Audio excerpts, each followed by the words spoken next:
पकड़ के लेके आए जिस दिन मैंने घोषणा करी कि मैं आने वाला हूं। इनको पता था कि राजकुमार जांगड़े और भीम आर्मी के लोग यहां रहेंगे तो लाखों लोग जुटेंगे और आपको जवाब देना भारी हो जाएगा। अभी मैं जब यहां आया तो मुझे बताया कि उसके पिताजी आए। ये राजकुमार जी के पिताजी हैं। ये सिर्फ राजकुमार के पिताजी नहीं है, ये मेरे भी पिताजी हैं, चंद्रशेखर आजाद के भी, क्योंकि वो हमारा नेता है यहाँ। वो हमारे लिए और आपके लिए 24 घंटे 7 दिन खड़ा रहता है। वो अपनी जान की परवाह नहीं करता। वो मेरा बहादुर सिपाही है। आज इनकी आंखों में आंसू देख के मुझे बड़ी तकलीफ हो रही। मैंने इनसे भी कहा कि क्रांतिकारियों के पिता आंसू नहीं बहाते, ये उनके संघर्ष का भी अपमान होता है। याद करो शहीद आजम भगत सिंह को जब फांसी की सजा हुई थी तो उन्होंने अपने पिता को, उनके पिता ने एक लेटर लिख दिया था अंग्रेजों को कि उनकी सजा माफ कर दी जाए, तो वो अपने पिता से लड़ पड़े थे। उन्होंने अपने पिता से कहा कि आपको कोई अधिकार नहीं है मेरी जंग में कूदने का, मुझे अपमानित करने का। और अंग्रेजों के सामने, जिनके सामने मैं प्राणों की बाजी लगा रहा हूं, उनके आगे झुकने का, गिड़गिड़ाने का आपको कोई अधिकार नहीं है। मेरे संघर्ष को कमजोर मत करो। मैं आपसे भी कह रहा हूं, मैं वचन देके कहता हूं, मेरा वचन अटल है, याद रखना।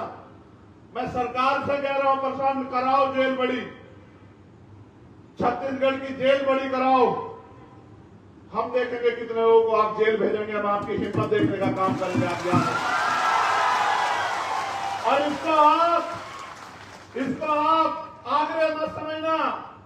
ये मेरी चेतावनी है सरकार को कि अगर वो गुंडागर्दी पे उतर आई है, अगर वो तानाशाही पे उतर आई है, अगर वो सत्यावी समाज को कुचलने पे उतर आई है, तो उसका जवाब देने के लिए चंद्रशेखर आजाद है।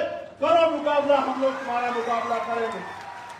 मैं आज आया ये देखने के लिए क्या चल रहा, तो मैंने देखा 14 FIR, 153 लोगों को गिरफ्तार किया गया। कितने निर्दोष लोग हैं किसी को नहीं पता। उसका उदाहरण है ये बहन बैठी है जिनके पति पत्रकार हैं।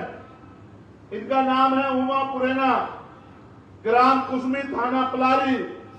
इनके पति मीडिया में हैं। इन्होंने पूरे डॉक्यूमेंट लगाए हैं, मीडिया के साथी भी देख ले। उस बेचारे पत्रकार को उठा के जेल में भेज दिया क्योंकि कोई इनकी सच्ची आवाज बाहर ना पहुंचा दे, कोई जो अन्याय हुआ उसको बाहर तक ना पहुंचा दे। इनको लगता है कि ये जुर्म यहीं बंद हो जाएगा, नहीं होगा बंद। ऐसी कितनी एप्लीकेशनें मेरे पास हैं जो निर्दोष लोग हैं जिनको पकड़ के जेल में डाल दिया है।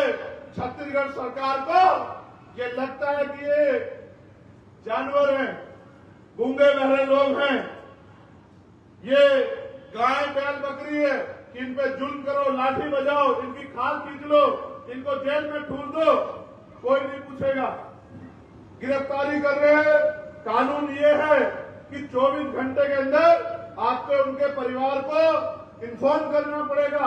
जिसके बच्चे को आपने गिरफ्तार किया है, जिस जेल में भेज रहे हो, आपको उनके परिवार को इन्फॉर्म करना पड़ेगा। कुछ नहीं कर रहे हैं। मैं तो खाकी वर्दी वालों की भी आवाज उठा रहा हूं कि इनको 8 घंटे की ड्यूटी कर दो। इनको बहुत तकलीफ सहनी पड़ती है, लेकिन आप भी सोचो, आपके भी परिवार हैं। जब आप पीड़ित होंगे तो चंद्रशेखर आजाद आपके साथ खड़ा होगा, खाकी वर्दी वालों, मेरे भाइयों। लेकिन जब आप जुल्म करोगे तो ये सत्ता आपको नहीं बचा पाएगी। मेरी बात को याद रखना। सुप्रीम कोर्ट तक खींच के ले चलूंगा, सुप्रीम कोर्ट तक खींच के ले चलूंगा, बताऊंगा किस तरह कानून की धज्जियां उड़ाई जाती है। याद रखना मेरे लोगों, मैं वचन देकर कह रहा हूं, एक अधिकारी को नहीं छोड़ेंगे जिसने संविधान का उल्लंघन किया, कानून का उल्लंघन किया। याद रखना, मरे हुए लोग नहीं है, सड़कों पे नहीं है, पार्लियामेंट में भी है। और वचन देकर कहता हूं, जिस दिन दोबारा सेशन चलेगा इसी महीने में, सबसे पहले यही मुद्दा सदन में उठेगा।